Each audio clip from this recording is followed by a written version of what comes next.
حالیہ دہشت گردی اور بھارتی کردار اب سامنے آنے لگا ہے۔ پاکستانیوں کا خون بہانا پڑے گا، سابق بھارتی آرمی چیف نے یہ اعتراف کیا ہے۔ بھارت کے سابق army chief general retired Bikram Singh کی زہرآلود تقریر، کہتے ہیں پاکستانیوں کا خون بہانا پڑے گا، پاکستان میں جاری تحریکوں کو ہوا دینا ہوگی، پاکستانی فوج کشمیر کی بجائے اپنے مسائل میں الجھی رہے، ایسے حالات پیدا کرنا پڑیں گے۔ بھارت کے سابق army chief general retired Bikram Singh نے ایک زہرآلود تقریر کی ہے۔ پاکستان کے مسائل بڑھانے کے لیے جلتی پر تیل ڈالنے کی ضرورت ہے، یہ انہوں نے کہا ہے۔ کیا کہتے ہیں وہ آپ کو دکھاتے ہیں۔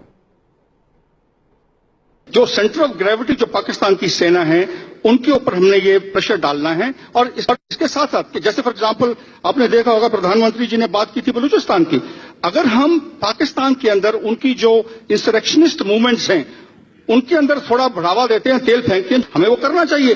تو جب ہم تیل پھینکیں گے اس کی انسرکشنسٹ موومنٹس کے اندر تو یقیناً پاکستان کی فوج اپنی طرف اندرونی جو معاملہ ان کا ماحول ہے اس کو دیکھے گی، نہ کہ کشمیر میں کیا ہو رہا ہے، بھارت میں کیا ہو رہا ہے۔ ہم نے ان کی جو ایک نظر ہے جو اس وقت باہر کی طرف ہے اسے ہم نے گھما کے اندر انٹرنل ان کو اندر اپنی جو ملک کے حالات ہیں وہاں پہ کروانی ہے، اور یہ تبھی ہوگا جب ہم ان کا خون بہائیں گے۔ ٹھوکنا کیسے ہے، ہمیں ضروری نہیں ہم خود کریں، پاکستان کے اندر بہت لوگ مل جائیں گے جو کہ پیسے کے لیے کام کر دیں گے، اور ہمیں یہ کیپیبلٹی تیار کرنی ہے، ایسیمیٹرک کیپیبلٹی تیار کرنی ہے۔ تو unless we do that you have to cut, لوہے کو لوہا کاٹتا ہے۔ کیپیبلٹی اپنی ہونی چاہیے لیکن پاکستان کے اندر ان کی عوام کو استعمال کرتے ہوئے۔